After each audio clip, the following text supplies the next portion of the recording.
नमस्कार साथियों, आज के इस वेबिनार में पीताम्बर पाषाण फ्रेटर्निटी और पटवर्धन लॉ एसोसिएट्स सभी साथियों का हार्दिक स्वागत करती है। पेंट ऊपर चढ़ा के चलाता है। आज का webinar birds eye view on industrial. परसों मैंने वीडियो कॉलिंग की तो वाटर बता चलो यार घूम कर आएंगे, बहुत दिन सब लोग अपना सब लोग अनम्यूट करते हैं, अपना जो स्पीकर है। आज का webinar birds eye view on code on industrial relations पर है और आज की गिरीश सर की पाठशाला में सभी साथियों का मैं पुनः स्वागत करता हूं। आदरणीय गिरीश सर के बारे में कहना सूरज को रोशनी दिखाने के बराबर है। गिरीश सर की क्लास के माध्यम से कई पाठशालाओं में उपस्थित हुए हैं और आपके मार्गदर्शन का लाभ हमें और पीथमपुर इंडस्ट्रियल एरिया के साथ साथ मध्य प्रदेश के औद्योगिक क्षेत्रों को भी प्राप्त हुआ है। पटवर्धन साहब तो हाई कोर्ट में सीनियर एडवोकेट के रूप में कार्यरत हैं। आज के वेबिनार में हमारे साथ में मध्यस्थ की भूमिका में श्री अनिल मलिक साहब रहेंगे। श्री अनिल मलिक साहब के बारे में आपको विस्तृत जानकारी देना चाहूंगा। श्री मलिक साहब एचआर और आईआर के सलाहकार के रूप में अपनी सेवाएं दे रहे हैं और विगत 40 वर्ष के महाअनुभव के साथ आज के कार्यक्रम में मध्यस्थ की भूमिका में रहेंगे। श्री मलिक साहब की योग्यता एमएसडब्ल्यू एलएलबी के साथ एचआरडी में डिप्लोमा है। आपने अपनी योग्यता का अनुभव का लाभ कई संस्थानों को दिया है। Hukumchand mills, Shri synthetics, Ujjain, Rajratna synthetics, गजरा पेवल, देवास, मॉडर्न इंसुलेटर राजस्थान, गजरा गेयर, देवास व किर्लोस्कर ब्रदर्स मुख्य हैं। आपके द्वारा औद्योगिक इकाइयों में श्रम संगठनों के साथ लगभग 115 मैत्रीपूर्ण समझौते की कार्रवाई को पूर्ण किया है। आपके द्वारा किर्लोस्कर ब्रदर्स के देवास व सिलवासा प्लांट में प्रोडक्टिविटी बढ़ाने हेतु मोस्ट को इंट्रोड्यूस व इम्प्लीमेंट किया गया है। देश की सर्वश्रेष्ठ एचआर मैगजीन बिजनेस मैनेजर में समय समय पर आपके लेख प्रकाशित होते हैं, जिसके माध्यम से एचआर प्रोफेशनल्स को मार्गदर्शन प्राप्त होता है। आपने वर्ष 2005, 2010 व 2013 में फ्रांस, चीन व सिंगापुर की यात्रा की है और वहां पर कर्मचारी से संबंधित अपने मार्गदर्शन दिए हैं। आपने वर्ष 2010-2013 में स्टेट एडवाइजरी काउंसिल, वर्ष 2010 से 2013 में सीआईआई मालवा एमपी और वर्ष 2012 में ही भारत के प्रधानमंत्री द्वारा निर्धारित कौशल विकास परिषद सीआईआई एमपी का प्रतिनिधित्व भी किया है। ऐसे दोनों अनुभवी मार्गदर्शक आज के इस वेबिनार में हमें मार्गदर्शन प्रदान करेंगे। मैं आप सभी के माध्यम से श्री मलिक साहब और श्री पटवर्धन जी का आज के कार्यक्रम में स्वागत करता हूं। आगे की कमांड के लिए श्री मलिक साहब।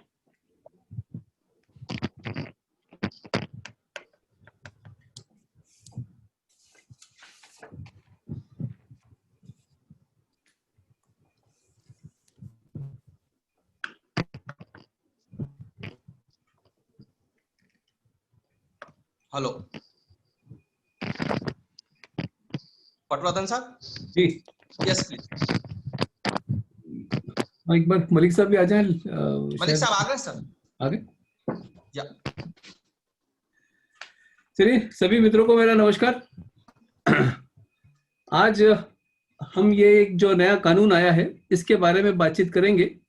ये जैसा मैंने कहा कि ये एक बर्ड्स आई व्यू यानी एक सिर्फ परिचय मात्र है। इसका परिचय लेने की और देने की हम कोशिश करेंगे।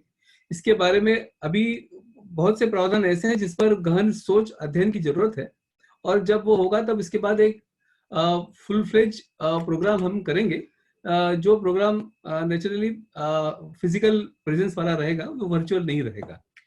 तो चलिए आज की शुरुआत करते हैं। पहले मैं अपनी तरफ से से शुरू कर रहा हूँ। ये जो एक्ट है इंडस्ट्रियल रिलेशंस कोड 2020, ये अगर जैसा आप देख रहे हैं स्लाइड पर, industrial dispute act, trade union act और industrial employment standing order act, इनको समाप्त कर इनकी जगह पर इंडस्ट्रियल रिलेशंस कोड लाया गया है। इसकी एक छोटी सी झलक अगर हम इसका जो इतिहास है इसके ऊपर अगर विचार करें तो इसका इतिहास ये होगा कि सबसे पहले इंडस्ट्रियल रिलेशन एक्ट नाम का जो बीज है, इसका रोपण राजीव गांधी जब प्रधानमंत्री थे उस जमाने में हुआ था। उस जमाने में एक बिल संसद में प्रस्तुत भी हुआ था, जो बाद में स्टैंडिंग कमेटी को रेफर हो गया, और उसके बाद सरकार के जाने के साथ वो जो बिल था, इंडस्ट्रियल रिलेशंस बिल था, वो बिल मृत्यु को प्राप्त हो गया। इसके बाद 2014 में ये एनडीए सरकार आने के बाद फिर से इन बातों पर विचार चालू हुआ, और अब इसे पूर्णता मिली है। ये कानून के रूप में हमारे सामने आया है। अब अगर हम देखें तो ये जो कोड है, इस कोड से इंडस्ट्रियल रिलेशन कोड के आधार पर जो industrial employment standing order act, trade union act और इंडस्ट्रियल डिस्प्यूट एक्ट, और इसके अलावा जो महत्वपूर्ण है वो ये है कि इसके अलावा जो राज्यों के कई अधिनियम हैं, वे अधिनियम इसके साथ समाप्त हो जाएंगे। जैसे मैं मध्य प्रदेश की अगर बात करूं तो मध्य प्रदेश में Madhya Pradesh industrial relations act या Madhya Pradesh industrial employment standing orders act, इस नाम के जो दो अधिनियम थे, वे दोनों अधिनियम मेरे मत में इस अधिनियम के आने के बाद, इस इंडस्ट्रियल रिलेशन कोड के आने के बाद समाप्त हो जाएंगे।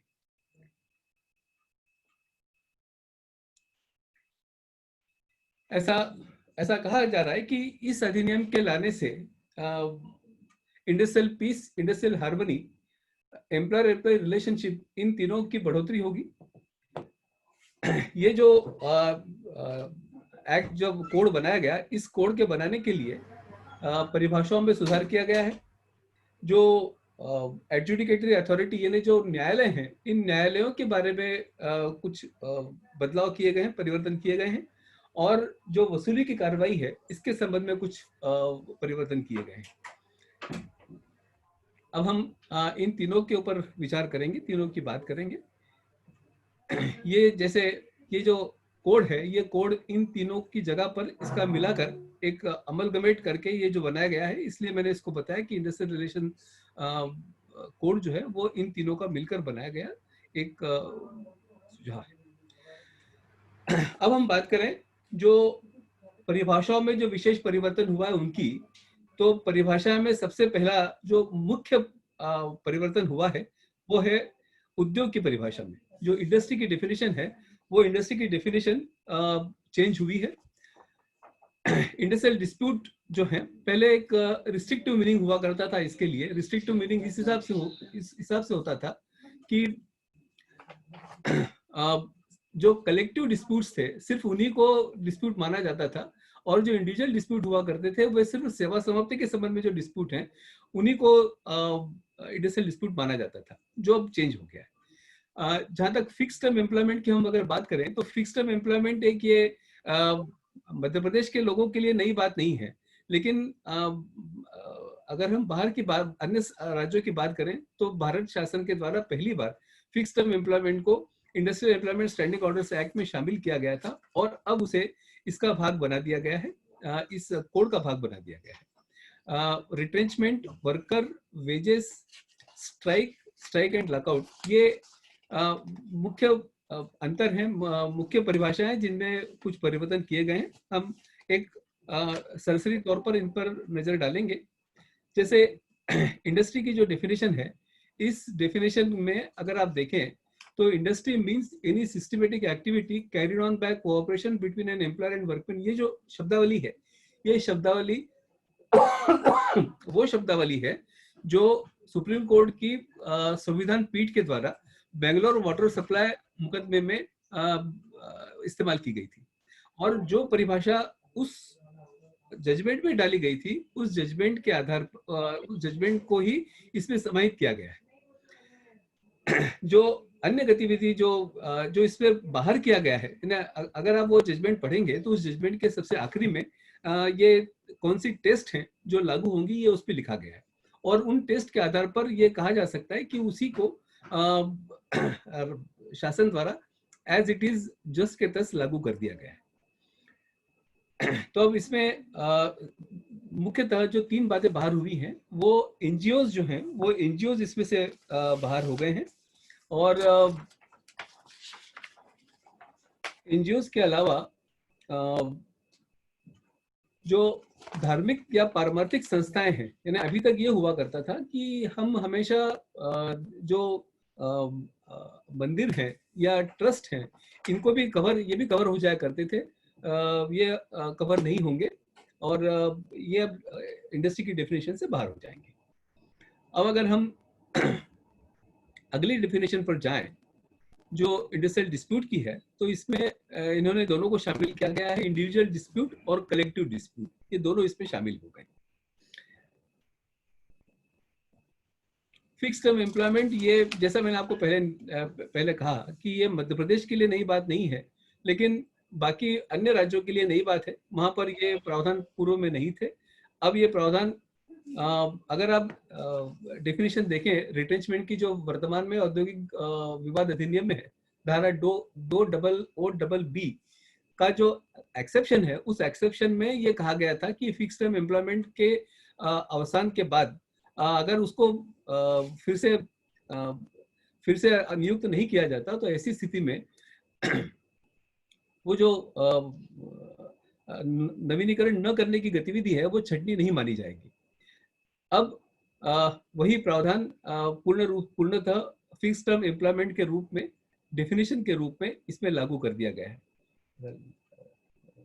वो फेसबुक पर लाइव तो नहीं गया,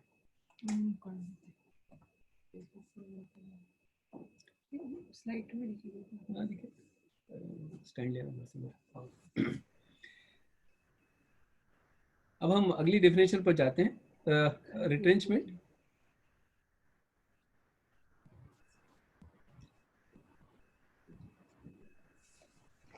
इसमें भी जो एक्सक्लूजन क्लॉज है, वो एक्सक्लूजन क्लॉज बहुत ही specifically completion of tenure of fix term employment, इसको शामिल करके, और सभी तरह की भ्रांतियां जो इसके बारे में थी।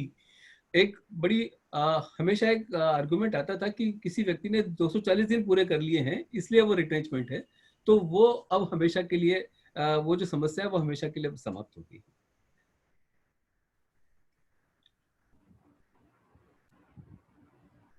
अब एक बहुत ही महत्वपूर्ण जो परिभाषा है वो वर्कर की है, जो औद्योगिक विवाद अधिनियम में,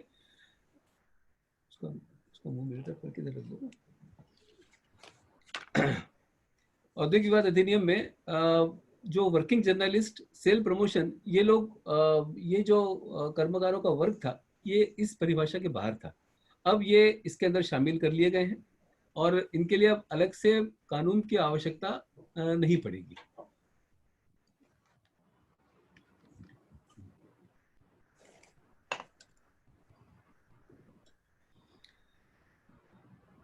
एक कैप जो है वो वेतन के बारे में डाला गया है कि जिनका वेतन 18,000 रुपये प्रति माह से अधिक होगा, वे इसकी परिभाषा के बाहर रहेंगे। इसमें दोनों बातें देखी जाएंगी, वो जो उसके द्वारा जो कार्य किया जाता है, वह कार्य वर्कर की डेफिनेशन के अंदर शामिल होता है या नहीं, तथा उसका वेतन 18,000 रुपये प्रति माह से अधिक है अथवा नहीं। एक महत्वपूर्ण जो परिवर्तन है वह वेतन की परिभाषा के संबंध में है। वेतन की परिभाषा की अगर हम बात करें, तो वेतन की परिभाषा जो वेज कोड है, उस वेज कोड में जो परिभाषा दी गई थी, वह उसी प्रकार से उठाकर यहाँ पर लागू कर दी गई। तो अब जो वेज स्ट्रक्चर है या अगर वेज है तो वो बेसिक पे, डियरनेस अलाउंस और रिटेनिंग अलाउंस, ये 3 है। और इसके अलावा जो बाकी के अलाउंसेस हैं उन अलाउंसेस को इससे अलग रखा गया है। तो ये एक महत्वपूर्ण परिवर्तन है जो इसमें शामिल किया गया है। जो स्ट्राइक की परिभाषा थी उसके अंदर एक बड़ी सामान्य बात, सामान्य आधार लिया जाता था हर हर हर तरह के मुकदमों में, कहानियों में, कि कैजुअल लीव लिए जाने पर वो स्ट्राइक नहीं माना जाएगा। तो उसको कवर करने की कोशिश की गई है और ये कहा गया है कि 50% से ज्यादा अगर कर्मकार कैजुअल लीव लेकर अनुपस्थित रहते हैं तो ऐसी स्थिति में उसे हड़ताल माना जाएगा। तो ये डेफिनेशन की बात हम कर रहे थे। डेफिनेशन की बातें यहाँ पर समाप्त होती हैं। अब हम जो उसके अगले प्रावधान हैं उनकी तरफ अगर बढ़े तो वर्क्स कमेटी, ये औद्योगिक विवाद अधिनियम में प्रावधान गिरीश जी, मेरा 2 रिक्वेस्ट था जी कि डेफिनेशन जब अपन बात कर रहे हैं तो सिर्फ 2 डेफिनेशन में और एक क्लियर कर दें कि इंडस्ट्री की डेफिनेशन में जो उन्होंने कॉन्ट्रैक्टर को भी इंक्लूड किया है, contractor employed by the contractors जी, और वेज में जो एवरेज पे उन्होंने अलग अलग मंथली, वीकली और डेली डिफाइन किए हैं जी, उसको थोड़ा क्लियर कर दें तो ठीक रहेगा। अच्छी बात है, ठीक है। ठीक है। जहां तक अगर हम इसकी एम्प्लॉयर की बात करें तो एम्प्लॉयर की जो परिभाषा दी गई थी औद्योगिक विवाद अधिनियम में, या औद्योगिक विवाद अधिनियम की अगर हम बात करें तो उस अधिनियम में कॉन्ट्रैक्टर नाम की एक प्रजाति जो थी वो पूरी तरह से विलुप्त थी। उसे कॉग्निजेंस उसको दिया ही, उसे मान्यता ही नहीं दी गई थी। तो वह अब अलग से एक एंटिटी के रूप में उसे स्वीकार किया गया है। उसे एक जो कॉन्ट्रैक्टर है वो कॉन्ट्रैक्टर इसका भाग रहेगा और उसे एम्प्लॉयर माना जाएगा।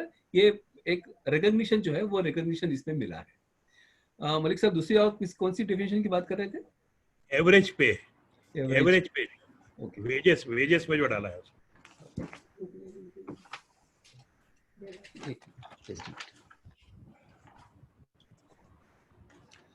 हम उसे जब प्रश्नोत्तर करेंगे तब ले लेंगे। ठीक है, 2D में है वो। हाँ हाँ, जब प्रश्नोत्तर लेंगे तब उस समय कर लेंगे क्योंकि मुझे उसको ढूंढना पड़ेगा अभी, इसलिए। Okay okay, sorry. नहीं, कोई बात नहीं।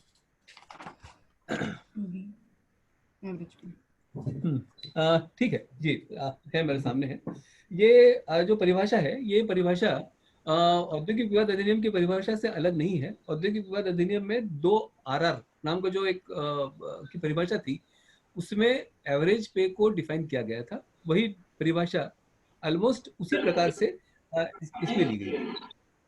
तो उसमें कोई परिवर्तन नहीं हुआ है, इसलिए मैंने उसको कंसिडर नहीं किया था। This is repetition of 2 RR। अब हम अगले प्रावधान की तरफ बढ़ते हैं कोड के। और ये प्रावधान वर्क्स कमेटी और रिड्रेसल ऑफ ग्रीवेंस कमेटी, ऐसे ये 2 बनाई गई हैं, 2 कमिटीज हैं। वर्क्स कमेटी उन उद्योगों के लिए जहां पर 100 या 100 से ज्यादा लोग काम करते हैं। रिड्रेसल ऑफ ग्रीवेंस कमेटी जो है वो उन स्थापनाओं के लिए जहां पर 20 या 20 से ज्यादा लोग काम करते हैं।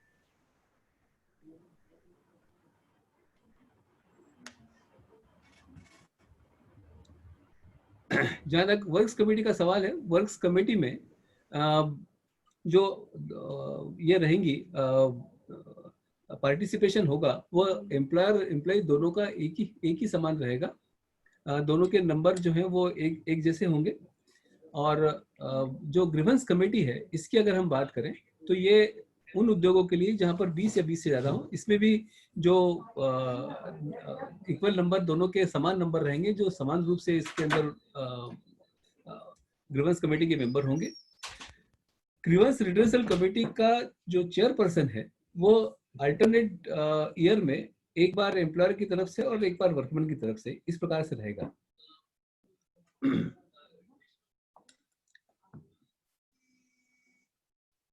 क्या हुआ?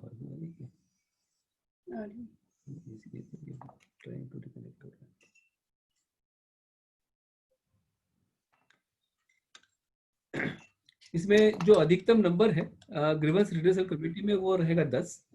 और इसके अंदर एक नया प्रावधान जो किया गया है वो ये है कि इसके अंदर जो महिलाएं हैं उन महिलाओं की पार्टिसिपेशन के लिए भी प्रावधान किया गया है। अर्थात जितने प्रतिशत महिलाएं कंपनी में काम करती हैं, उद्योग में काम करती हैं, उनके प्रोपोर्शन के हिसाब से जो कमेटी होगी उस कमेटी में भी इनकी मेंबरशिप की जाना है।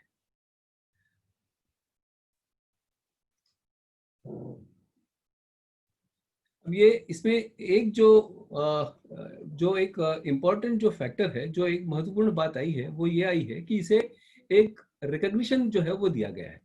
और क्या हो गया, एक साल की अवधि में कोई भी आवेदन पत्र इसमें प्रस्तुत होगा। 1 वर्ष की अवधि के अंदर ये आवेदन पत्र अगर प्रस्तुत होता है तो ग्रीवेंस रिड्रेसल कमेटी उस पर विचार करेगी। उसे ये प्राप्त होने पर 30 दिन के अंदर उस पर फैसला किया जाना है।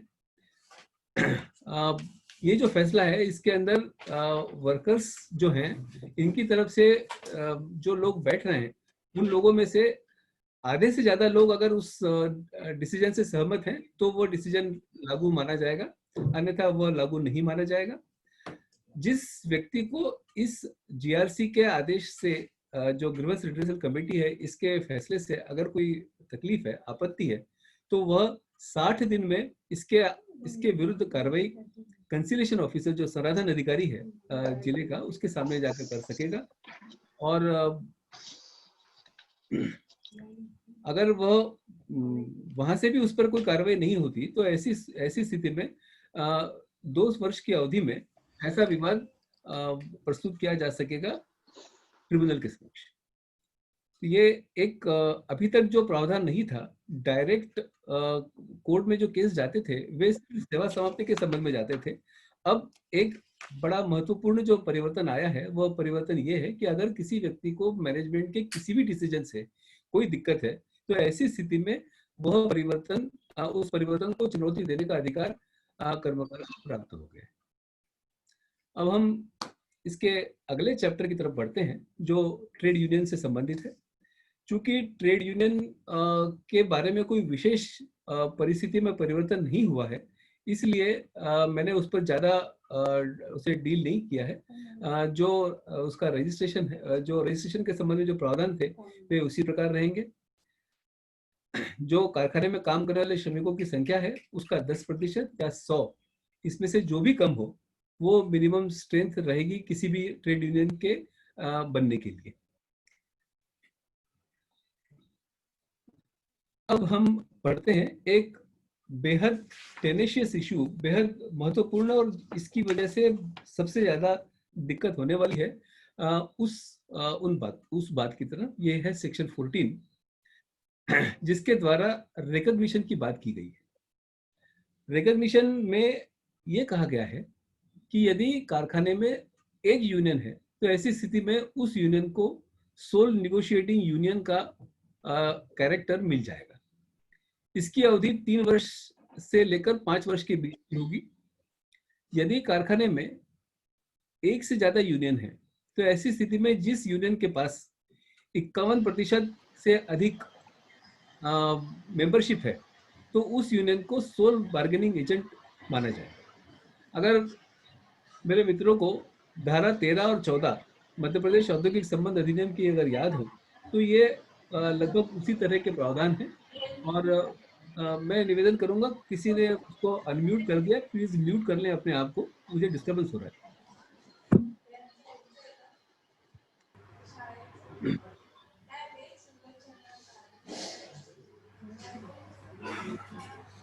किरण जी आपसे रिक्वेस्ट है आप जरा म्यूट कर दें सबको, ये आवाजें आ रही हैं इसमें। हाँ जी सर। कोई मिस्टर राज कुलकर्णी है तो उनको म्यूट करिए।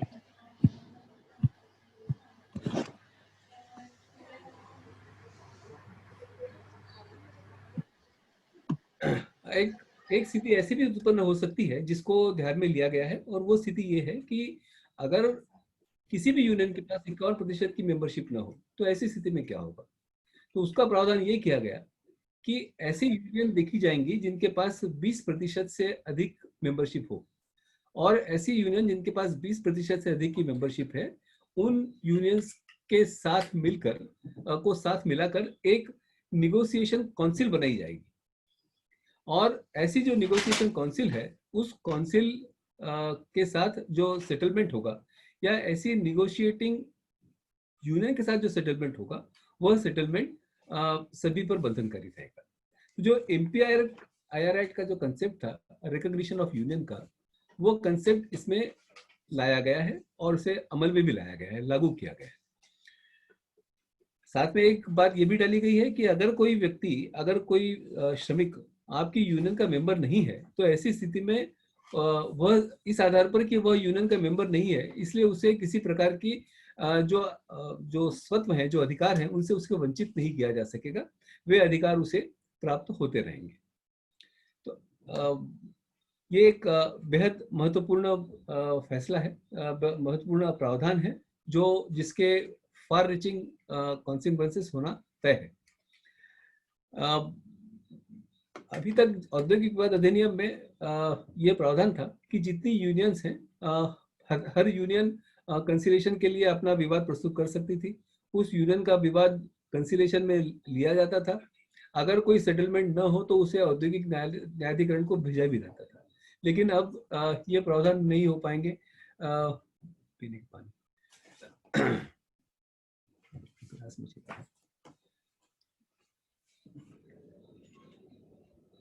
अभी तक ये होता था कि इस तरह के विवाद जो हैं वो न्यायालय में भेज दिए जाते थे और बाद में ये न्यायालय में तय होता था, ये विवाद चलते रहते थे कि अगर श्रमिकों ने उसके फायदे अगर ले लिए हैं तो उसका इफेक्ट क्या होगा, कितने लोग इसके बारे में विवाद उपस्थित कर सकेंगे वगैरह वगैरह। अब इन सब विवादों का अंत इस आधार पर हो सकेगा कि अगर आपका समझौता सोल बार्गेनिंग एजेंट के साथ या जो निगोशिएटिंग काउंसिल है उसके साथ हुआ है, तो ऐसी वीडियो है नहीं, मोर वाला मृत्युंजय प्लीज म्यूट कर ले। मृत्युंजय,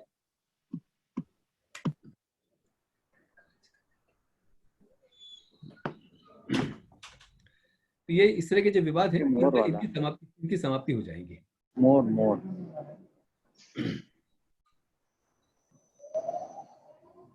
मैं फिर से सबसे रिक्वेस्ट करूंगा कि कृपया अपने आप को म्यूट कर लें। ये आपके आवाज आते हैं, बहुत एनोइंग आवाजें होती हैं। कृपया इस तरह की काम न करें। एक महत्वपूर्ण विषय पर हम बात कर रहे हैं, इस तरह की डिस्टर्बेंस अच्छे नहीं होते। ये पहली बार हो रहा है कि मुझे इतनी बार ये कहना पड़ रहा है, आज तक कभी ऐसा नहीं हुआ था। Right, mister Mrityunjay please.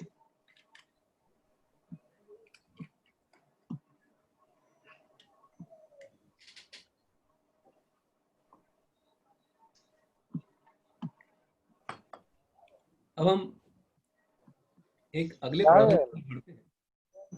वह अगला प्रावधान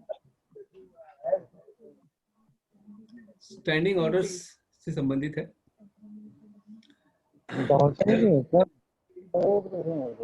तो बुला साहब पे बोलना, इनको रिमूव कर दे सर। ये अगर नहीं मान रहे तो इनको रिमूव कर दीजिए प्लीज। ठीक है सर।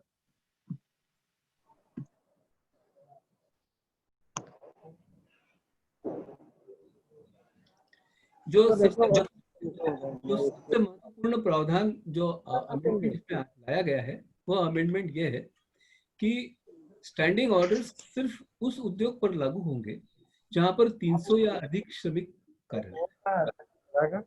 बेहद महत्वपूर्ण प्रावधान है, बेहद महत्वपूर्ण अमेंडमेंट है।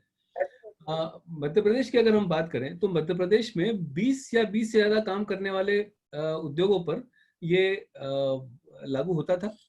अब इसकी जो उसके बाद अभी लॉकडाउन के समय में इसमें और परिवर्तन करके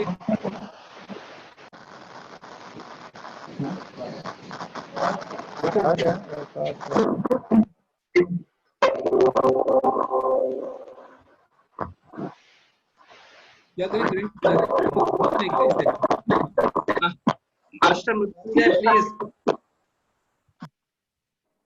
कौन सज्जन है भाई?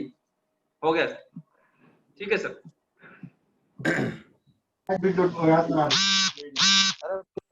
बार बार अनम्यूट क्यों कर लेते हो आप? प्लीज बंद करें या रिमूव हो जाए।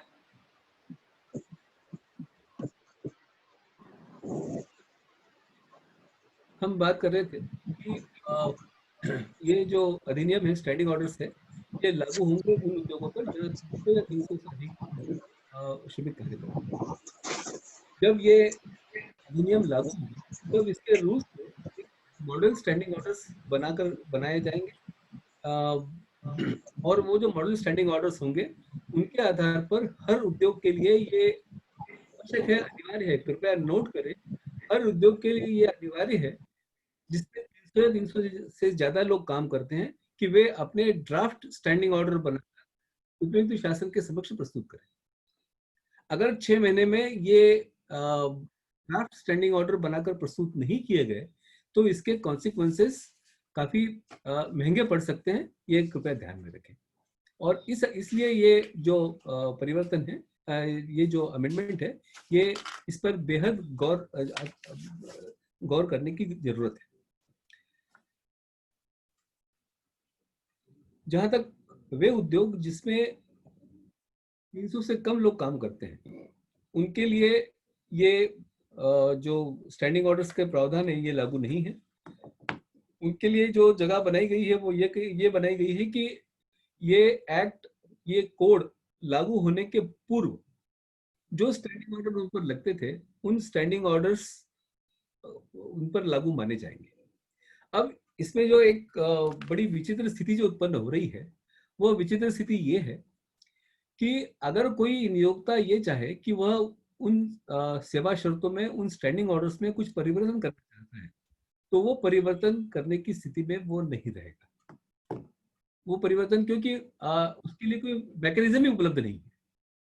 तो ऐसी स्थिति में जो कई दिनों से इसके बारे में सोशल मीडिया पर एक बातचीत चल रही है और चर्चाएं चल रही हैं, जिसमें ये कहा गया है कि या तो एक कोड ऑफ कंडक्ट बनाया जाए, और वो जो कोड ऑफ कंडक्ट है, उस कोड ऑफ कंडक्ट को जो यूनियन है उनके साथ बैठकर बातचीत करके, निगोशिएट करके लागू किया जाए, ताकि वो सेवा शर्त का एक भाग बने। या जो नियुक्ति आदेश है, उस नियुक्ति आदेश में ही इन सब शर्तों का समावेश कर दिया जाए। ये दो बातें हैं जो उन सभी उद्योगों को देखना पड़ेंगी जहां पर ये स्थायी आज्ञाओं के प्रावधान लागू नहीं होंगे, जहां पर की संख्या 300 से कम रहेगी।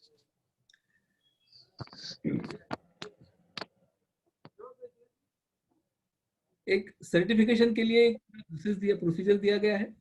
अगर हम पूर्व अधिनियम की बात करें तो पुराने अधिनियम में स्टैंडिंग ऑर्डर्स जो होते थे, उसमें जो अमेंडमेंट हम करना चाहते थे, वे अमेंडमेंट हम प्रस्तुत करते थे सर्टिफाइंग ऑफिसर के सामने, और सर्टिफाइंग ऑफिसर उस पर अपना निर्णय देते थे। उस निर्णय के खिलाफ अपील का प्रावधान औद्योगिक न्यायालय के समक्ष था। अब औद्योगिक न्यायाधिकरण को इसमें से बाहर कर दिया गया है। सर्टिफाइंग ऑफिसर भी कर्मचारी जो है वो वहीं का रहेगा, श्रम विभाग का होगा, तथा अपीलेट ऑफिसर जो अपीलेट अथॉरिटी है वह भी वही होगा। इन दोनों के आदेश अगर इसे चैलेंज करना है तो उसे चैलेंज करने के लिए हमें हाईकोर्ट ही में जाना पड़ेगा। एक मैं आपको जो बता रहा था कि इसमें एक बेहद महत्वपूर्ण जो प्रावधान है, वह महत्वपूर्ण प्रावधान इस प्रकार का है कि अगर ये एक्ट लागू होने के बाद और उसके अंदर जो मॉडल स्टैंडिंग ऑर्डर्स बनने वाले हैं वे लागू होने के बाद, अगर 6 महीने की अवधि में आवेदन जो ड्राफ्ट स्टैंडिंग ऑर्डर्स हैं वो अगर प्रस्तुत नहीं किए जाते, तो ऐसी स्थिति में अगर कोई मुकदमा कायम होता है, अगर कोई मुकदमा दायर है, तो वह उसमें जो फाइन है वो 50,000 रुपए से लेकर 2 लाख रुपए तक का है। इसलिए आज हम जब ये चर्चा कर रहे हैं, इस चर्चा के बाद आप लोग इस काम में लग जाएं कि अपने ड्राफ्ट स्टैंडिंग ऑर्डर बनाकर तैयार रखें, ताकि जब कभी ये लागू होंगे आप उसे जो सर्टिफाइंग ऑफिसर है उनके समक्ष इसको प्रस्तुत कर सकेंगे। अब सर्टिफाइंग ऑफिसर और अपीलेट अथॉरिटी, इनके क्या अधिकार रहेंगे? अगर हम इनकी बात करें तो इन्हें सिविल कोड के जो अधिकार हैं वे पूरे अधिकार इन्हें प्राप्त हैं। वे एविडेंस रिकॉर्ड कर सकेंगे। वे जो विटनेस उपस्थित होते हैं उन्हें शपथ दिला सकेंगे। दस्तावेजों के प्रस्तुतिकरण के उन्हें प्रावधान होंगे। तो ये जो प्रावधान है ये सब अधिकार दोनों को, अपीलेट अथॉरिटी को और सर्टिफाइंग ऑफिसर को, दोनों को प्राप्त है। जो अपील है उसकी अवधि 60 दिन की दी गई है। 60 दिन में अपीलेट अथॉरिटी के समक्ष इसकी अपील दायर की जा सकेगी और अपीलेट अथॉरिटी का जो आदेश है उसे हम औद्योगिक न्यायाधिकरण में चुनौती नहीं दे पाएंगे। उसके लिए हमें अब उच्च न्यायालय के समक्ष ही जाना पड़ेगा। अगर निर्वचन का कोई बिंदु उत्पन्न होता है, अगर ये बात आती है कि इंटरप्रिटेशन किसी स्टैंडिंग ऑर्डर का क्या है, तो उस स्थिति में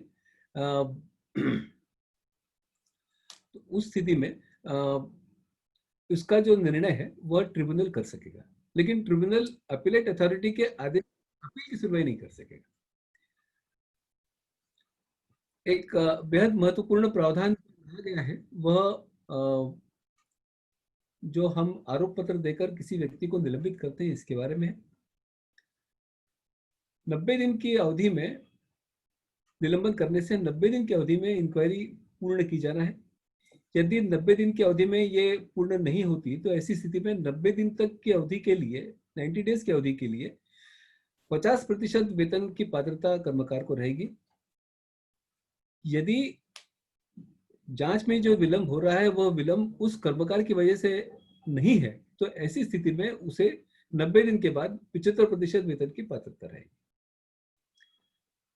राज्य शासन को यह अधिकार होगा कि वे किसी भी औद्योगिक स्थापना को या औद्योगिक स्थापना के किसी वर्ग को इस अधिनियम की लागू होने से एग्जम्प्ट कर सकेंगे, छूट दे सकेंगे। अब हम इसके अगले प्रावधान की तरफ अगर बढ़ें तो ये नोटिस ऑफ चेंज, अगर आपको स्मरण हो तो मध्य प्रदेश औद्योगिक संबंध अधिनियम में ये प्रावधान पहले से मौजूद था।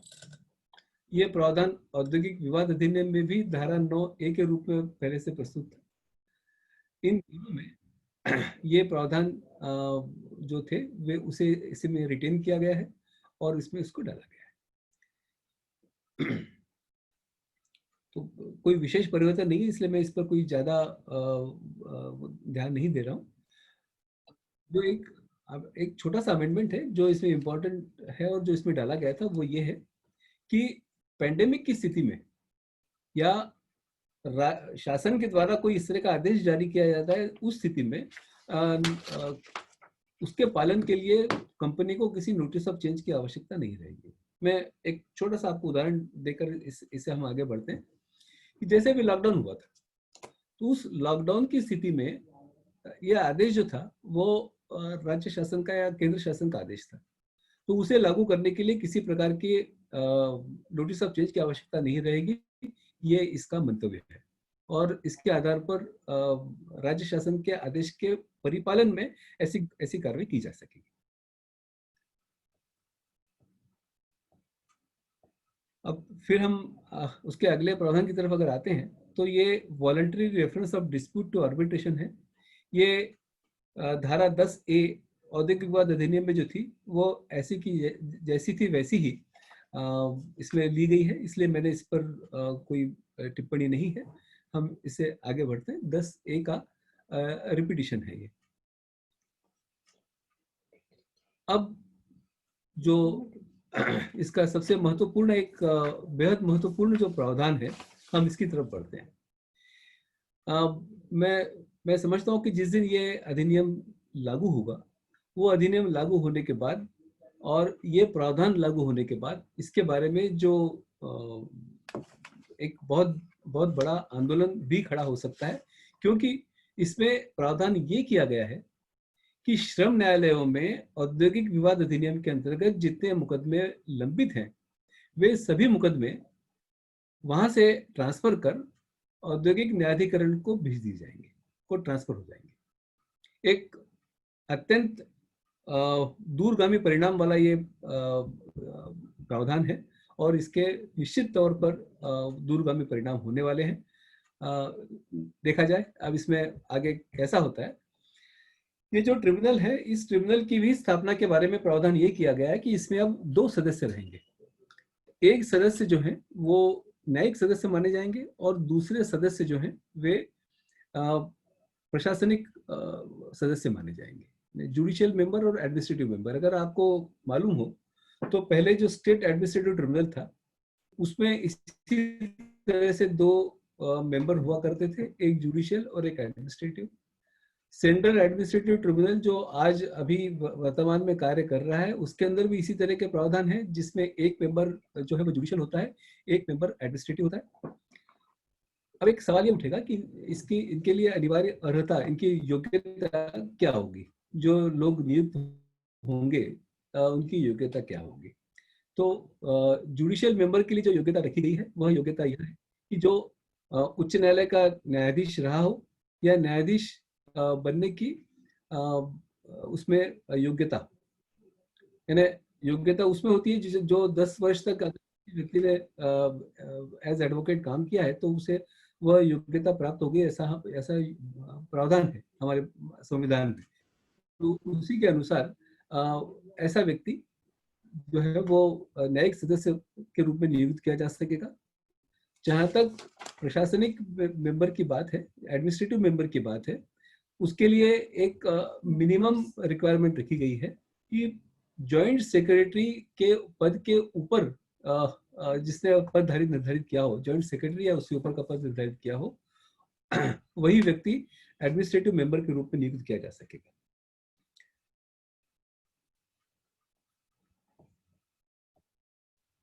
अब इसमें एक बड़ी मजेदार स्थिति ये बनाई गई है कि हम बहुत अच्छे तरीके से जानते हैं कि न्यायालयों में सबसे बड़ी संख्या जो है मुकदमों की, वह संख्या सेवा समाप्ति से संबंधित प्रकरणों की है, और वे सब प्रकरण इन प्रावधानों के अनुसार श्रम न्यायालय से निकलकर अब औद्योगिक न्यायाधिकरण के समक्ष चले जाएंगे।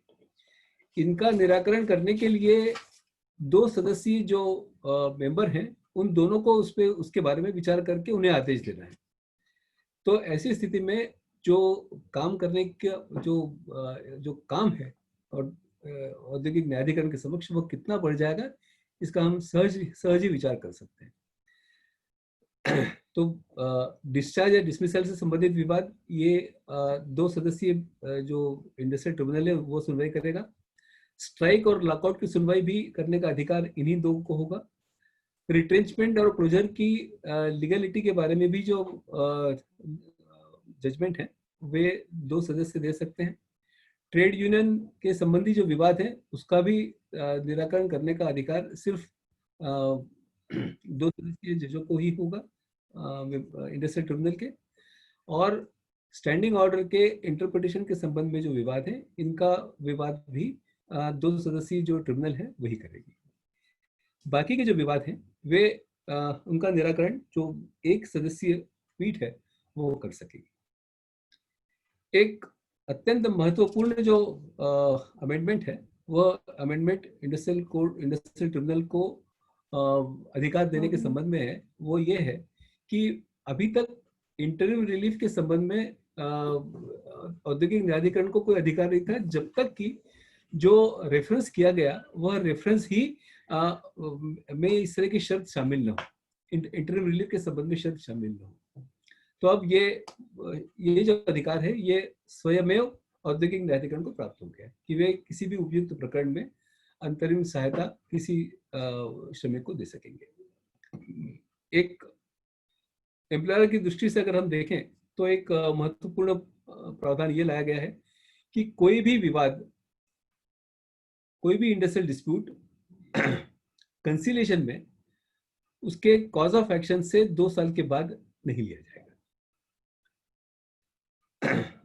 जो मैंने, अगर आप देखें जो पीपीटी अगर आप देख रहे हैं तो इसमें आप देखेंगे सेक्शन 53(3), 53(4) ये रिपीटिशन है, इसलिए मैंने उनके बारे में कुछ बात नहीं कही है कि वे वैसे 10 के 10 औद्योगिक विवाद अधिनियम से उठाकर इसमें लाए गए।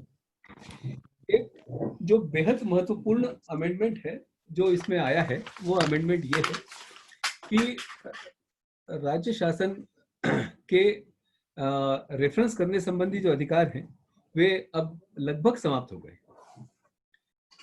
आप पहले से ये प्रावधान थे कि जो विवाद हुआ करते थे सेवा समाप्ति के संबंध में, वे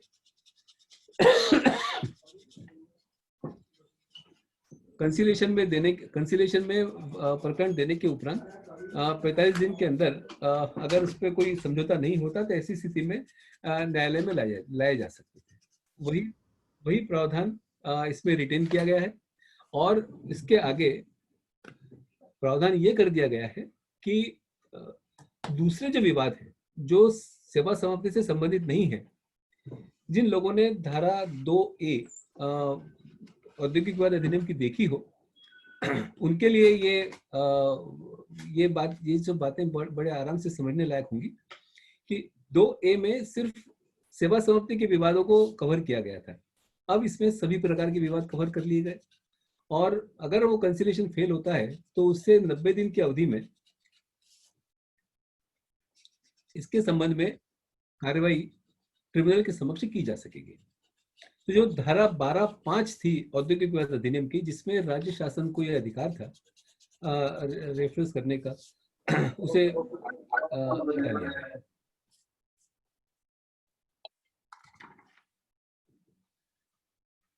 मैं फिर एक 2-3 जो प्रावधान है जो जस के तस लागू किए गए, मैं उनकी बात करूं। धारा 55 कोड की धारा 17A औद्योगिक विवाद अधिनियम के समान है, वैसे की वैसे उसको उठाकर रिप्लेस किया गया है। धारा 56 जो है वो धारा 17B को जैसे था वैसे ही लागू किया गया है। धारा 57 धारा 18 के बारे में है और धारा 57(1) 18(1) के समान है। जो औद्योगिक विवाद अधिनियम के प्रावधान थे उनमें सेटलमेंट के संबंध में जो प्रावधान थे वे भी उसी प्रकार रहेंगे, उसमें कोई परिवर्तन नहीं किया गया है। एक धारा 33C औद्योगिक विवाद अधिनियम की जो थी वो अब कोड में धारा 49 बन गई है। धारा 20 कोड में धारा 60 है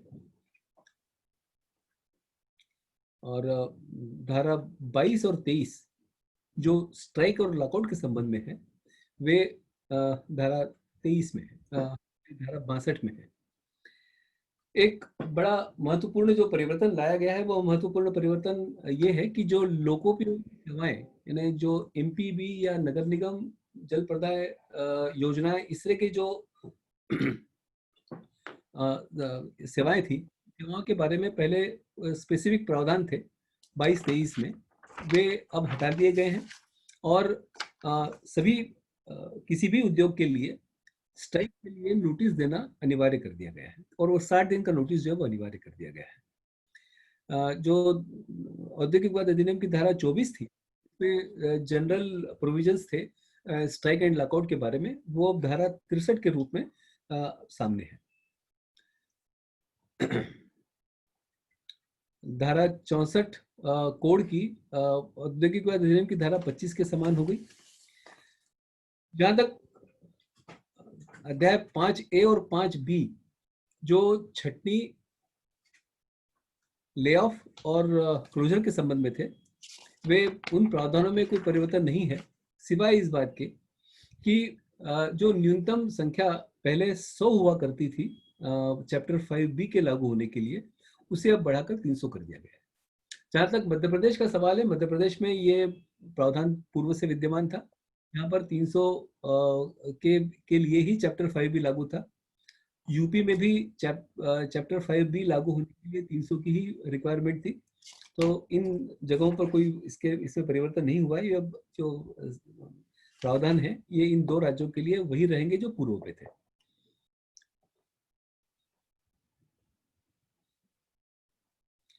इसमें एक जो महत्वपूर्ण परिवर्तन हुआ है वह परिवर्तन जो हम भुगतान करते हैं उन भुगतान के संबंध में है, और वो जो भुगतान के संबंध में जो प्रावधान है वे प्रावधान वर्कर्स रीस्किलिंग फंड नाम का एक फंड क्रिएट किया गया है, और जो भुगतान श्रमिक को छटनी मुआवजे के रूप में किया जाता है उसके एडिशन में एक 15 दिन का वेतन का भुगतान नियोक्ता द्वारा राज्य शासन को किया जाएगा और राज्य शासन उस वो जो पैसा है उस पैसे को रीस्किलिंग फंड के नाम से एक फंड बनाकर उसमें रखेगा और उस वो जो राशि है उस राशि का भुगतान श्रमिक को जिसकी छटनी की गई है उसे इसका भुगतान राज्य शासन अपने विवेक से कर सकेगा।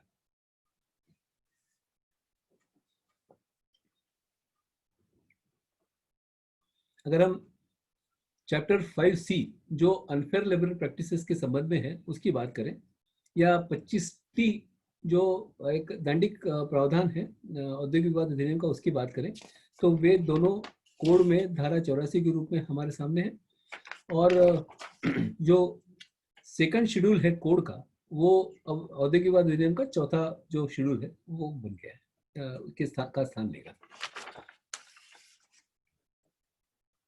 स्ट्राइक्स और लॉकआउट के बारे में भी जो एक छोटा मोटा जो परिवर्तन है उसकी हम अगर बात करें तो वो परिवर्तन ये है कि कोई भी व्यक्ति स्ट्राइक करने के 60 दिन पूर्व नोटिस देगा और 14 दिन के अंदर इस तरह का स्ट्राइक नहीं करेगा। कंसिलिएशन के दौरान या उसके समाप्त होने के 7 दिन की अवधि में कुछ स्ट्राइक नहीं करेगा।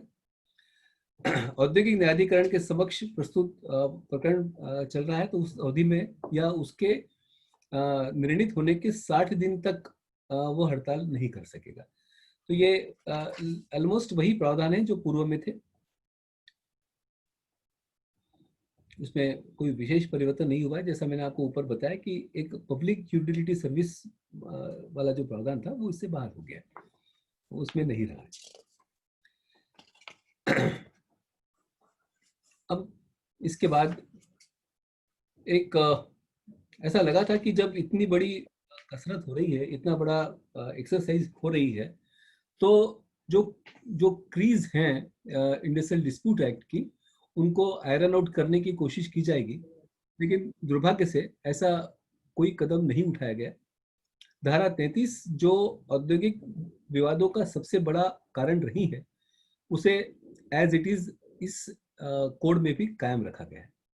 तो permission for termination, approval for termination, ये जैसे औद्योगिक विवाद अधिनियम में लागू थे वे उसी तरह से यहाँ इस प्रकरण में भी लागू है, इसमें कोई चेंज नहीं है।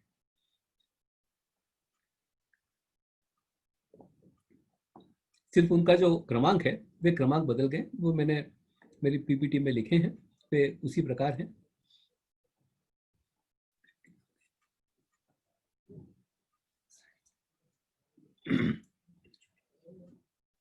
अब हम जो मिसलेनियस में जो बात कर रहे थे वो उससे अगर आगे बढ़े तो ऑफेंसेस एंड पेनल्टीज, ये देखने के पूर्व आप अपना दिल थाम लें, क्योंकि जो जिस तरह के दंड के प्रावधान किए गए हैं वे मेरे देखने में आज तक कभी नहीं आए थे। ले ऑफ, रिट्रेंचमेंट और क्लोजर बगैर परमिशन के करने की स्थिति में 1 लाख रुपए से लेकर 10 लाख रुपए तक का दंड का प्रावधान है, और अगर ये एक बार दंडित करने के बाद इसको लागू रखा जाता है, जारी रखा जाता है, तो ऐसी स्थिति में जो दंड की राशि है वो 5 लाख रुपए से लेकर 20 लाख रुपए तक और या अलावा इसके दोनों हैं 6 महीने की सजा और 20 लाख रुपए तक का फाइन या 20 लाख का फाइन या 6 माह की सजा, दोनों हो सकेंगे। ले ऑफ, रिट्रेंचमेंट और क्लोजर का भुगतान, क्लोजर कॉम्पेंसेशन का भुगतान न करने की स्थिति में जो कॉन्सिक्वेंसेस हैं, जो फाइन है वो 50,000 रुपए से लेकर 2 लाख रुपए तक है। एक बार दंडित होने के बाद अगर वो उसका पालन के बाद भी अगर नहीं होता तो ऐसी स्थिति में 1 लाख रुपए से लेकर 5 लाख रुपए तक का फाइन हो सकेगा और 6 महीने की सजा भी हो सकेगी। अगर हम अनफेयर लेबर प्रैक्टिस की बात करें जो 5C में आता है, अगर हम उनकी बात करें तो उसके लिए जो सजा जो दंड रखा गया है वो 10,000 रुपए से लेकर 2 लाख और रिपीट ऑफेंस की स्थिति में 50,000 रुपए से लेकर 5 लाख रुपए तक और 6 माह की सजा, इस तरह के बेहद डिटरेंट जो है प्रावधान दंड के संबंध में किए गए हैं।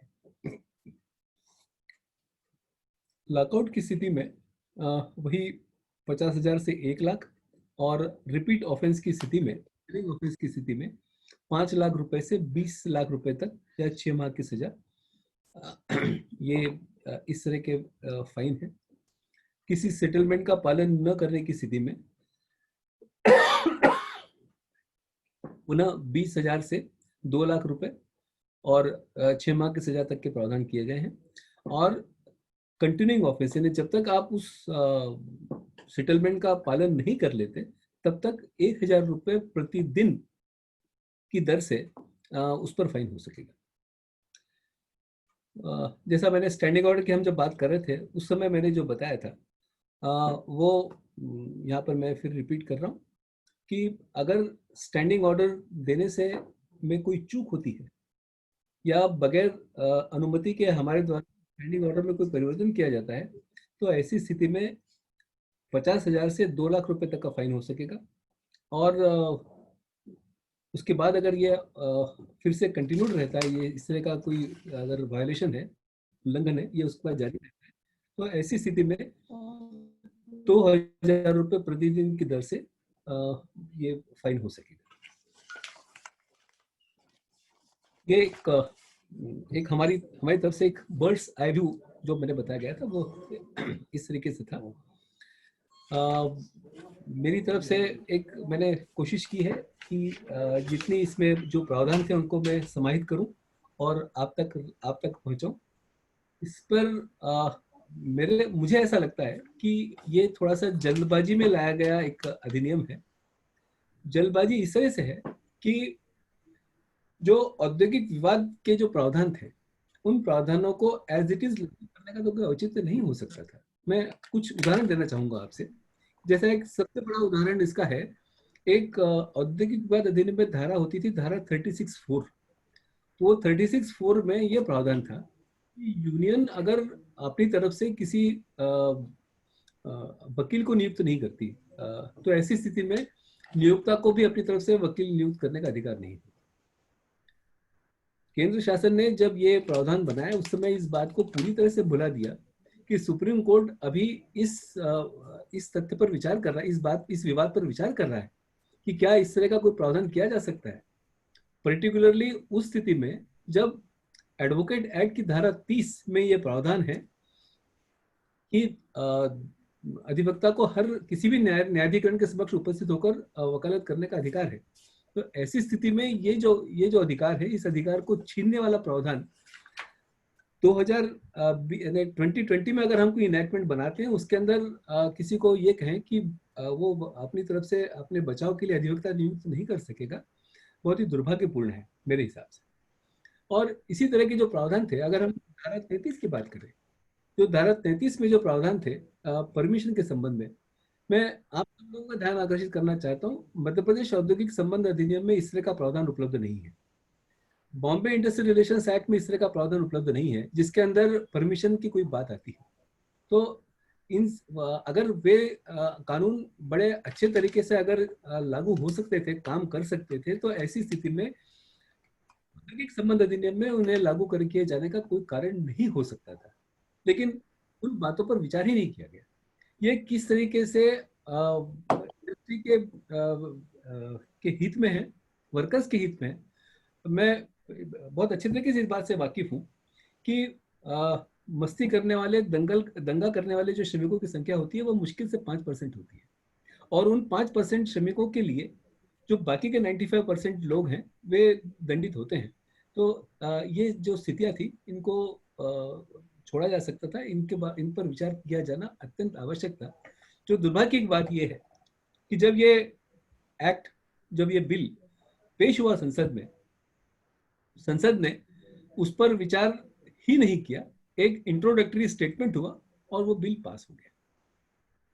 जब इन प्रावधानों को चुनौती दी जाती है उच्च न्यायालय में संवैधानिकता को, तो एक बड़ा पेट आर्गुमेंट होता है सरकारी वकील की तरफ से जिसमें वो ये कहते हैं कि साहब ये तो लेजिस्लेचर ने पूरी परिस्थितियों पर विचार करके पारित किया हुआ अधिनियम है, ये लागू माना जाएगा। कितना विचार हुआ है और कितना उस पर विमर्श हुआ है ये हमने देख लिया। हम लोग राज्यसभा टीवी और लोकसभा टीवी पर देख रहे थे कि किस तरीके से उस पर विचार किया गया और किस तरह से लागू किए गए। तो एक मेरे मत में ये एक अच्छा लेजिस्लेशन नहीं है। एक आध दो प्रावधानों को छोड़ दें, डेफिनेशन एक आध दो और एक सोल बार्गेनिंग एजेंट जैसे एक आध दो प्रावधानों को छोड़ दें तो बाकी ID act as it is लागू हुआ है, standing orders act as it is लागू किए गए हैं, ट्रेड यूनियन एक्ट में कोई परिवर्तन नहीं है। तो ऐसी स्थिति में जब इसमें कोई परिवर्तन ही नहीं है तो फिर वो तीनों एक्ट जो जिस तरह से चल रहे थे उसी तरीके से चलते रहते हैं, क्या फर्क पड़ रहा था। अब आप देखें कि इसके अंदर कितना कंफ्यूजन बढ़ने वाला है, इस पर आप विचार करें। कंफ्यूजन ये होगा कि मध्य प्रदेश में जो श्रम न्यायालय हैं, इन श्रम न्यायालयों में जो औद्योगिक विवाद के प्रकरण लंबित थे सेवा समाप्ति के संबंधित, वे सब अब प्रकरण औद्योगिक न्यायाधिकरण के समक्ष आ जाएंगे। आप पेंडेंसी कितनी हो जाएगी इसका विचार कर सकते हैं। 2 लोग उस पर बैठकर फैसला करेंगे पूरे मध्य प्रदेश के प्रकरणों पर, उससे स्थिति क्या कितनी विकट होगी इस पर आप विचार कर सकते हैं। मैं नहीं समझता कि ये कोई अच्छा पीस ऑफ लेजिस्लेशन है। मेरे मत में इसे चुनौती कोई ना कोई पक्ष अवश्य देगा और कष्टदायक स्थिति रहेगी। मेरे लिए आज का ये जो वेबिनार था जिसमें आपने मुझे सुना, मैं आप सभी का आभारी हूँ। पीथमपुर औद्योगिक संगठन का आभारी हूँ जिन्होंने आज ये मंच उपलब्ध कराया और मुझे अपनी बात कहने का अवसर दिया। Thank you so much. अगर कोई प्रश्न हो तो उनके बारे में हम बातचीत कर सकते हैं। साथियों, आज जो प्रश्न है हमारे बीच में मध्यस्थ के रूप में श्री मलिक साहब हैं।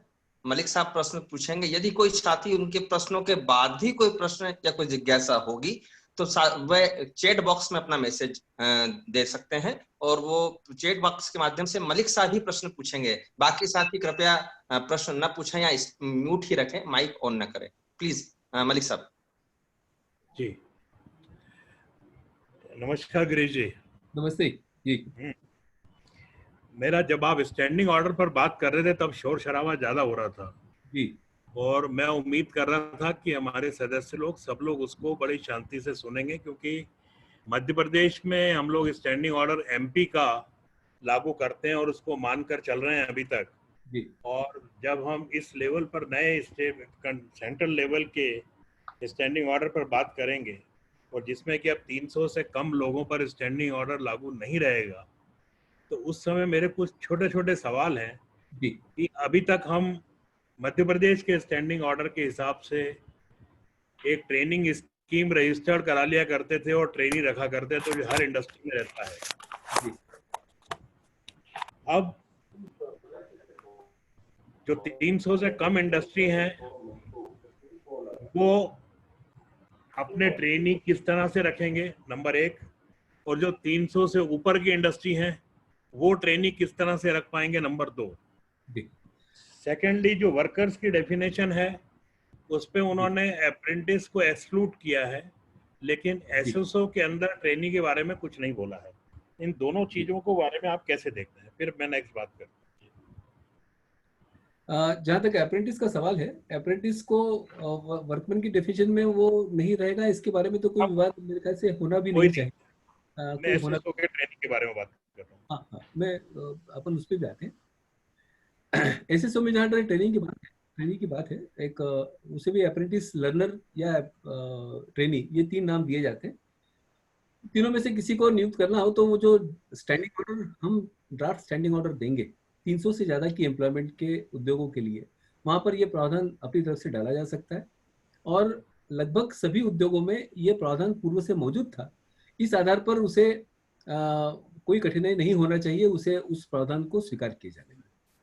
अब जहां तक नीचे जहां तक वे उद्योग जहां पर 300 से कम है, उनके लिए स्थिति जो है वो ये, मेरे हिसाब से स्थिति ये है कि पहले स्टैंडिंग ऑर्डर लागू होते थे जिसके अंदर एक रिस्ट्रिक्शन था, ये 1 साल से ज्यादा एग्रीगेट व्यक्ति को ट्रेनी के रूप में नहीं रखा जा सकेगा। आपको याद होगा हाँ, उसे 18 महीने तक एक्सटेंड कर लेते थे। हाँ, उसे 18 महीने तक एक्सटेंड कर लेते थे by mutual understanding with the union. हाँ। तो अब वो रिस्ट्रिक्शन नहीं रहेगा और व्यक्ति जो है वो ट्रेनी के रूप में उससे ज्यादा अवधि के लिए नियुक्त किया जा सकेगा, क्योंकि अब कोई कानूनी अड़चन नहीं है ऐसी नियुक्ति के लिए। जो जो उसे रेगुलेट करने के लिए जो एक कार्रवाई की जा सकती है, वो कार्रवाई इस तरह से हो सकती है कि या तो जो यूनियन काम कर रही है उस यूनियन के साथ इसके बारे में बातचीत करके एक स्कीम बना ली जाए और उस स्कीम में उसका मैक्सिमम पीरियड क्या रहेगा इसका प्रावधान कर लिया जाए। क्योंकि अब तो स्टैंडिंग ऑर्डर तो लागू होंगे नहीं जो 300 से कम है उनके लिए, तो जो भी कार्रवाई करना है वो आपको यूनियन के साथ बैठकर बातचीत करके ही करना है। ऐसी स्थिति में ये किया जा सकता है। दूसरा, मध्य प्रदेश के स्टैंडिंग ऑर्डर में फेस्टिवल हॉलीडेज के बारे में क्लैरिटी है जी, और कैजुअल लीव के बारे में क्लैरिटी है जी। इसको अब आगे कैसे देखा जाएगा? सर ये तो जब रूल्स आएंगे उन रूल्स में इसके बारे में प्रावधान होंगे, क्योंकि एक्ट में इसके बारे में मध्य प्रदेश का भी जो industrial employment standing orders act है इसमें उसके बारे में कोई बात नहीं है। जो रूल्स बनाए गए और रूल्स के अंदर जो अनेक्शर जोड़ा गया स्टैंडर्ड स्टैंडिंग ऑर्डर का, उसमें ये प्रावधान थे। नहीं, तो जिन पर अब लागू नहीं होगा उनके लिए कह रहा हूँ, जिन पर अब एसएसओ ही लागू नहीं होगा उनके लिए भी वो जो पुराना है वो तो चूंकि वो जो सबसेक्शन 11 है उस सबसेक्शन 11 के मुताबिक जो पुराने प्रावधान है वे तो लागू होंगे। तो अगर कोई प्रावधान ऐसा है जो वर्कर के हित का है तो डेफिनेटली वर्कर आज खड़ा होकर ये कहेगा कि साहब ये सेवा शर्त मेरी ये एक्ट लागू होने के पहले थी, ये विपरीत रूप से प्रभावित नहीं होगी, और वो माना भी जाएगा कि वो विपरीत रूप से प्रभावित नहीं हो सकती। अब आज की तारीख में जितने भी डिसिप्लिनरी एक्शंस वगैरह हैं वो हम एसएसओ के मिसकंडक्ट्स के हिसाब से ले लेते हैं जी। अब जो कि 300 से नीचे वाली इंडस्ट्रीज हैं जी, उनको अपना इन्हीं मिसकंडक्ट्स पर कोई डिसिप्लिनरी एक्शन लेना है तो उसके लिए क्या बेस बनाना पड़ेगा? उनको सब ये सारी कंडीशंस अपॉइंटमेंट लेटर में डालना चाहिए या सेपरेट कोड ऑफ कंडक्ट बनाकर अपने वर्करों से एग्री कराना चाहिए? क्योंकि जरूरी नहीं सब जगह यूनियन हो, जहाँ यूनियन नहीं है वहाँ कैसे होगा? बराबर, आपका कहना बिल्कुल सही है। और उन दोनों जगह पर ये जो दो बातें आपने कही, ये दोनों में से जो भी परमिसिबल हो, जो आप लागू कर सकते हैं, उसका इस्तेमाल किया जाना चाहिए। अगर कोड ऑफ कंडक्ट बनाया जा सकता है और वर्कर्स उसे एग्री कर लेते हैं तो कोड ऑफ कंडक्ट जो है वो सेवा शर्त बन जाएगा।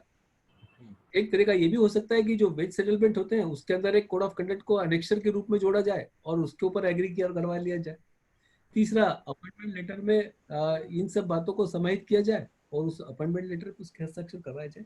ये तीन तरीके हैं जिसके अंतर्गत हम इसे लागू कर सकते हैं। जो लोग पुराने हैं, अब जो पहले से करीब 15 साल से काम कर रहे हैं जी, अब उनको नई कंडीशन से कैसे इंक्लूड होंगे उसमें? नहीं, नई कंडीशन नहीं है। मैं फिर वही निवेदन कर रहा था आपसे कि जो सबसेक्शन 11 है उस सबसेक्शन 11 के आधार पर ही होगा। मैं मिसकंडक्ट्स की बात कर रहा हूँ। हाँ, वो क्योंकि वो भी तो पार्ट है स्टैंडिंग ऑर्डर का, और स्टैंडिंग ऑर्डर अगर वे रिटेन होने वाले हैं जो इस एक्ट के लागू होने के पहले वहां लागू थे, तो उस आधार पर वे मिसकंडक्ट भी जो है वे इसका पार्ट माने जाएंगे। और एडिशनली मैंने जैसा हम अभी बात कर रहे थे कि या तो कोड ऑफ कंडक्ट बनाया जाए जो स्वीकार करें, या जो वेज नेगोशिएशन के समय जो वेज सेटलमेंट होता है उसमें उसको एक पार्ट बनाया जाए कंडक्ट रूल्स को, या अपॉइंटमेंट लेटर में इनके बारे में बात की जाए। अपॉइंटमेंट लेटर में थोड़ी सी विचित्र बात रहेगी कि अपॉइंटमेंट लेटर में आप नियुक्त कर रहे हैं उस दिन उसको सेवा समाप्त किस लिए की जा सकती है ये भी उसको बताएं। ये थोड़ा समझने सुनने में थोड़ा विचित्र रहेगा, लेकिन अब प्रावधान अगर शासन ने इस तरह का अमेंडमेंट किया है तो लागू तो इसी तरीके से किया जा सकेगा। अभी जब स्टैंडिंग ऑर्डर के सर्टिफिकेशन के बारे में आपने बताया कि भाई ये अब मैंडेटरी हो गया, रेस्ट ऑफ इंडिया में तो मैंडेटरी था, महाराष्ट्र वगैरह में था ये पहले, अपने यहाँ नहीं था, लेकिन अब मैंडेटरी हो गया है। लेकिन इसका दूसरा ऑप्शन ये भी है कि अगर किसी को मॉडल स्टैंडिंग ऑर्डर ही एक्सेप्ट करना है तो उसको सिर्फ इन्फॉर्म करना चाहिए, उसको फिर जरूरत नहीं है सर्टिफिकेशन की। नहीं, ये तो हमारे लिए एक ऐसी स्थिति है कि जो हमने आज तक कभी रिसर्च ही नहीं की थी। हमारे दिमाग में कभी थी नहीं कि हमें अगर जो सरकारी स्टैंडिंग ऑर्डर है उनको एक्सेप्ट करना है तो ऐसी स्थिति में भी हमको लिख के देना पड़ेगा। ये तो हम कभी सोच ही नहीं सकते थे। अब इसी कॉन्टेक्स्ट में मेरा एक रिक्वेस्ट है कि 76(2) में जी एक बार इस पर थोड़ा सा फोकस करिए जरा। जी 76(2). जी जी पढ़ें आप एक बार, सभी लोगों को उसका फायदा हो जाएगा। सिर्फ एक बार आप पढ़ दें। हाँ, for the 76(2) say, for the removal of doubts, ji it is hereby declared that nothing contained in this chapter shall be deemed to affect the provisions of any other law for the time being in force in any state, is so far as that law provides for the settlement of industrial disputes, but the rights and liabilities of employers and workers in so far as they relate to layoff and retrenchment shall be determined in accordance with the provisions of this chapter. जी अब इसे मेरा जो देखने का नजरिया है वो ये है। मध्य प्रदेश में अगर आपको आपने देखा हो तो जो भुगतान हम लोग करते थे वो भुगतान सर्वाधिक था। चटनी मुआवजा और नोटिस पे इसके बारे में जो जो भुगतान मध्य प्रदेश में किया जा रहा था वो सबसे ज्यादा था। 3 महीने का नोटिस पे पूरे भारत में कहीं लागू नहीं है। 2016 से मध्य प्रदेश में था सबसे ज्यादा। हाँ, 2016 से मध्य प्रदेश में लागू हो गया। उसके एडिशन में एक प्रावधान ये भी कर दिया गया कि अगर किसी व्यक्ति की नौकरी 5 साल से कम है तो ऐसी स्थिति में उसे न्यूनतम भुगतान इतना करना पड़ेगा, ये भी एक प्रावधान कर दिया गया, जो प्रावधान बाकी पूरे देश में और किसी राज्य में जहां तक मेरा ख्याल है नहीं। तो ये जो प्रावधान किया गया है इसका मतलब ये है कि वे जो अधिक लाभ देने वाले जो प्रावधान थे स्टेट एक्ट में वो रिटेन किए गए, वो लागू रहेंगे और उसका फायदा वर्कर्स को आगे भी मिलता रहेगा। मतलब वो एक्सेस 6 मंथ से ज्यादा तक का और वो नहीं रहेगा इसमें। हाँ, इसमें जो मेजर बेनिफिट्स हैं वो कंटिन्यू रहेंगे। हाँ जी। और एक सेकंड और इसका एक मतलब ये और भी निकलता है कि जो राज्य शासन के अधिनियम थे वे सुपरसीड हो गए, ऐसा मानकर ही ये प्रावधान जोड़ा गया है। अच्छा, जो एक बड़ी विवाद की स्थिति बन रही है। मतलब ये चैलेंजेबल सिचुएशन है बिल्कुल। हाँ, चैलेंजेबल सिचुएशन तो है, लेकिन जो ये प्रावधान डाला गया है उसके प्रावधान को डालने के पीछे का उद्देश्य ये था कि ये मान लिया गया है कि उस राज्य में प्रत्येक राज्य के जो अपने अधिनियम है वे इसके द्वारा समाप्त हो जाएंगे। ओके। अब इसमें कोड में एम्प्लॉय की डेफिनेशन स्पेशली जो दी है जिसमें मैनेजरियल और इनको भी इंक्लूड किया है, इसका क्या इम्पैक्ट पड़ेगा industry?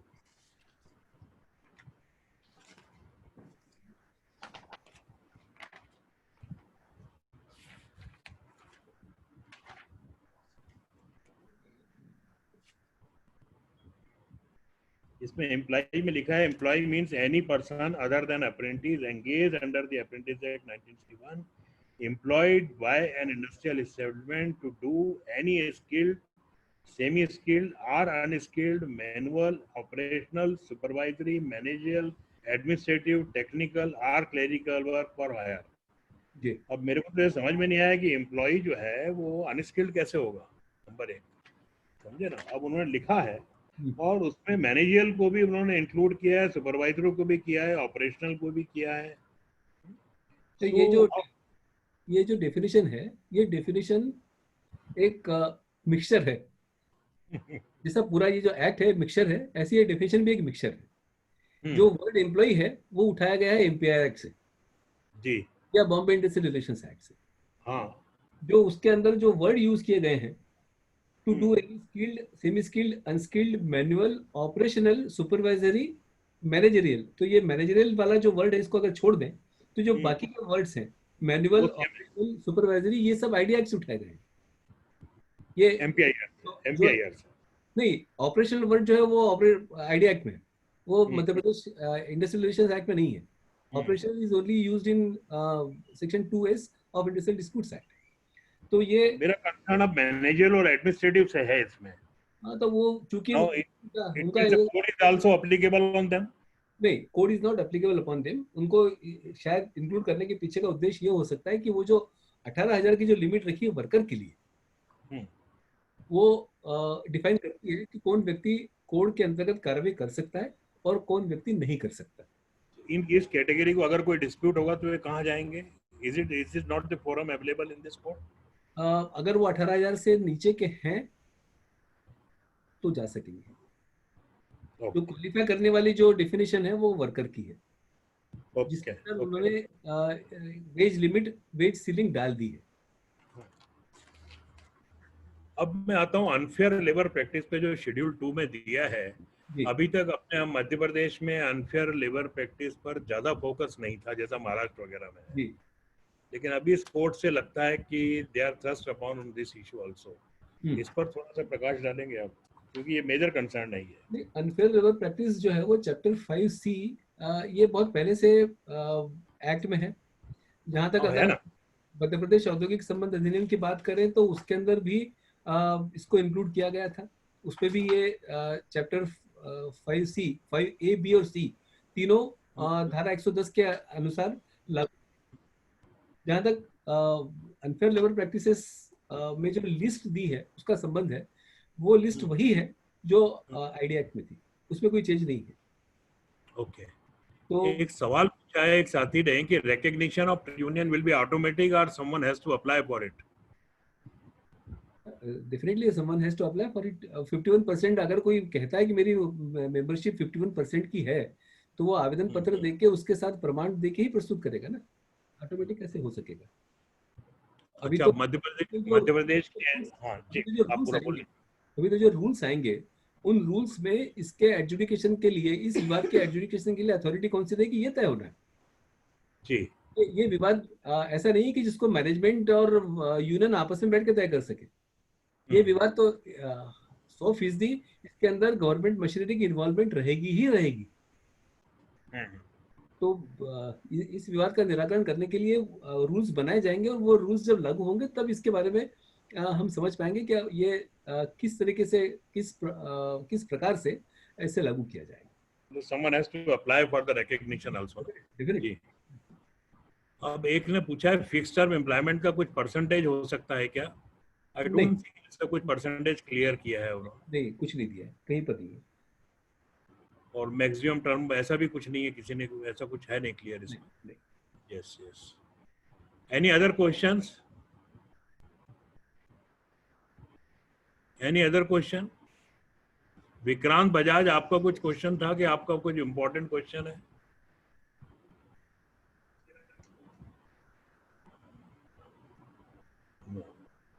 As such, there is no more questions. बाकी सब क्वेश्चन तो लगभग हो गए सर। जी, almost we have completed. Girish ji, क्या मैं क्वेश्चन ले सकता हूँ? Sohail this side from Surat. जरूर। या प्लीज पूछे। सबसे पहले मैं आपको बधाई देना चाहूंगा, आपने बहुत ही सिंपल लैंग्वेज में हमको ये कोड प्रस्तुत किया। गिरीश जी, मेरा क्वेश्चन 2 है। एक ये है कि जो बॉम्बे इंडस्ट्रियल रिलेशन एक्ट हमारे यहाँ जो लागू पड़ता है जी, उसमें जो एप्लीकेशन कोर्ट में अभी ऑनगोइंग है प्रोसेस में जी, तो क्या उन सारी एप्लीकेशंस को भी मूव किया जाएगा ट्राइब्यूनल में? तो वो एक बड़ा टेनिशियस इशू है, बहुत विवाद की स्थिति है उसके बारे में। मेरा ऐसा कहना है कि अगर जब भी कन्फ्लिक्ट होता है दो प्रावधानों, 2 एक्ट्स में, एक स्टेट एक्ट में और सेंट्रल एक्ट में, तो स्थिति ये बनती है कि सब्सिक्वेंट एक्ट कौन सा है। अगर सब्सिक्वेंट एक्ट सेंट्रल का है तो ऐसी स्थिति में राज्य शासन को अगर उन प्रोसीडिंग्स को कायम रखना है और उस एक्ट को कायम रखना है तो एक नया एक्ट बनाकर लागू करना पड़ेगा, ताकि वह जो सेंट्रल एक्ट है वो उसका कोई प्रभाव इन केसेस पर न पड़े। और अगर ऐसा कोई नया एक्ट नहीं लाया जाता तो ऐसी स्थिति में मेरे मत में ये रिपील हो जाएगा, जो एक्ट है वो रिपील हो जाता है। और जैसे मेरा दूसरा क्वेश्चन था कि मोर देन 300 एम्प्लॉइज वाली जो यूनिट्स हैं जी, वो क्या कंपलसरी सर्टिफिकेशन करवाना होगा, जो आपने जवाब दे दिया कि इस एक्ट के तहत। बिल्कुल। Thank you so much sir. मैं सवानी जी के बारे में बताना चाहूँगा कि ये गुजरात में कंसल्टेशन का काम करते हैं और आज के इस वेबिनार में, अगर मलिक साहब आपको याद हो, ये हमारा जो ग्रुप है मेक इन इंडिया वाला, उसमें मेंबर हैं आप। हाँ, बराबर। नमस्कार सवानी जी। नमस्कार मलिक साहब जी। हाँ सर। एक गिरीश जी और सवाल आया था कि रिटायरमेंट एज के बारे में इस स्टैंडिंग ऑर्डर में अभी कोर्ट में कुछ नहीं लिखा हुआ है, तो आई होप जो रूल बनेंगे उसी में आएगा। उसी में आएगा जो मॉडल स्टैंडिंग ऑर्डर उसमें आएंगे ना जी, मॉडल स्टैंडिंग ऑर्डर उसमें आएंगे, उसी में एज आएगी, तो इसलिए वो अभी इसके बारे में कोई प्रावधान नहीं आ पाएंगे। सो I think questions Kiran ji पूरे हो चुके हैं। और अब आपके एक पास क्वेश्चन कुछ हो तो था आप बताइए। जी जी सर, मान लीजिए हमने सर्टिफिकेशन के लिए अप्लाई किया है, अगर वो सर्टिफिकेशन में डिले हो रहा है 1-2 सिटिंग के बावजूद भी, तो क्या वो डीम टू बी सर्टिफाइड का कुछ प्रोविजन है सर? हाँ है 30 दिन में है ना वो तो है है वो। लेकिन एक सवाल ये है कि जहां कोई भी यूनियन नहीं हो, अभी तक ये था कि 5 वर्कर होंगे तो वो स्टैंडिंग ऑर्डर अपना अप्रूव करा लेंगे, वो रिप्रेजेंट करेंगे, लेकिन अब जिस ऑर्गेनाइजेशन में कोई भी यूनियन नहीं हो और 300 से ऊपर लोगों के जी वहाँ स्टैंडिंग ऑर्डर सर्टिफिकेशन के लिए कैसे जाएगा? हमें तो सर सर्टिफिकेट ऑफिसर को एप्लीकेशन देनी है। अब उसके बाद ये प्रॉब्लम तो उनको है कि वो किसको बुलाते हैं, किसको सुनवाई का मौका देते हैं। अगर वो कहे कि सभी वर्कर के साइन करा के लाओ तो बड़ा भारी पड़ जाएगा वो सारा। ठीक है सर, हमारे को standing order, hello good evening sir. Sir, हमारे यहाँ सर्टिफाइड स्टैंडिंग ऑर्डर ऑलरेडी है, तो क्या वापस रीसर्टिफिकेशन के लिए जाना पड़ेगा? बिल्कुल जाना पड़ेगा, ये बिल्कुल इस कोड के हिसाब से जाना पड़ेगा। बस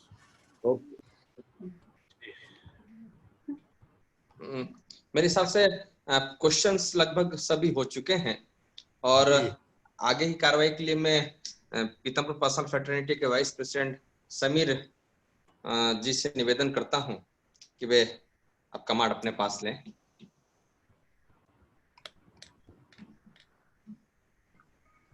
नमस्कार साथियों। नमस्कार साथियों। नमस्कार नमस्कार नमस्कार पांडे जी। मैं Sameer Pandey. First chapter industrial relation code के संबंध में हमें महत्वपूर्ण जानकारी प्राप्त हुई, जिनके द्वारा हमें इंडस्ट्रियल रिलेशन कोड के लागू होने पर कंपनी पर इसका क्या प्रभाव पड़ेगा उस संबंध में हमें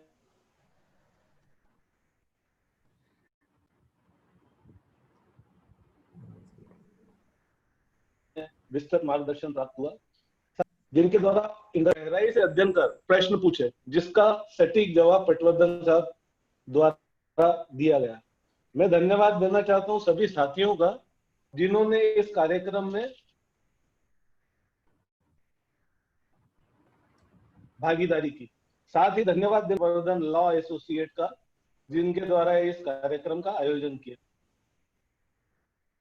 साथियों, मैं आपको यह भी सूचित करना चाहता हूं कि आने वाले समय में ईपीएफ और पटवर्धन लॉ एसोसिएट अन्य 2 कोड ऑक्यूपेशनल सेफ्टी और सोशल सिक्योरिटी पर भी जल्दी वेबिनार आयोजित करेंगे। धन्यवाद। Thank you so much. धन्यवाद सर जी। Thank you. धन्यवाद गिरीश जी। Thank you. धन्यवाद अनिल मलिक जी। थैंक यू मलिक साहब। Thank you so much.